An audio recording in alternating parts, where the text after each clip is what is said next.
sent representatives to a constitutional convention, charged with creating a document that would implement the principles of democracy for which they had fought so long and risked so much.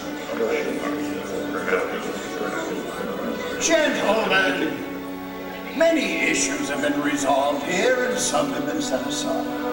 Yet can we not agree that these constitutional liberties must extend to those Americans purchased and raised?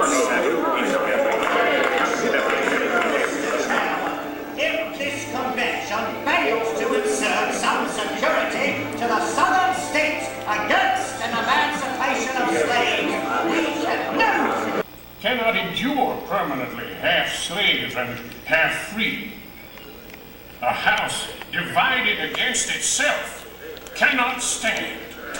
That's what you think, young drink of water? Yes, my friend, that's what I think. If you have listened to suggestions to believe that all men are not created equal, let me entreat you to come back. If the Declaration of Independence is not the truth, let us get the statute book in which we find it and tear it out.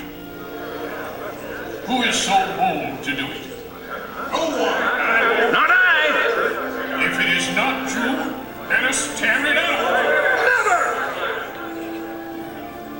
Let us stick to it then.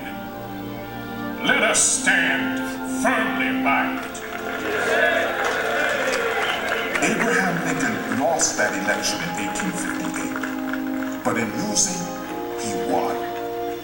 For the people did not forget this impassioned man from the prairie who could not bring himself to violate the essential justice of the American dream. 2 years later, they sent him to the White House. By then, the time for reasonable words had passed.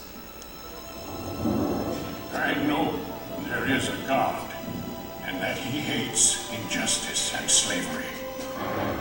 I see the storm coming. I know his hand is in it.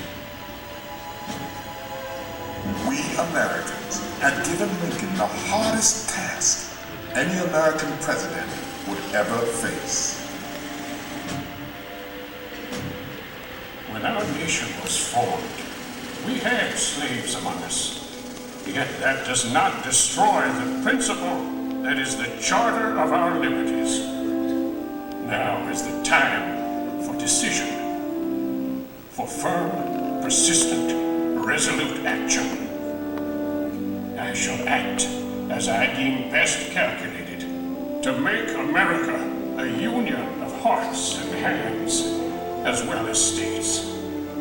I wish to do justice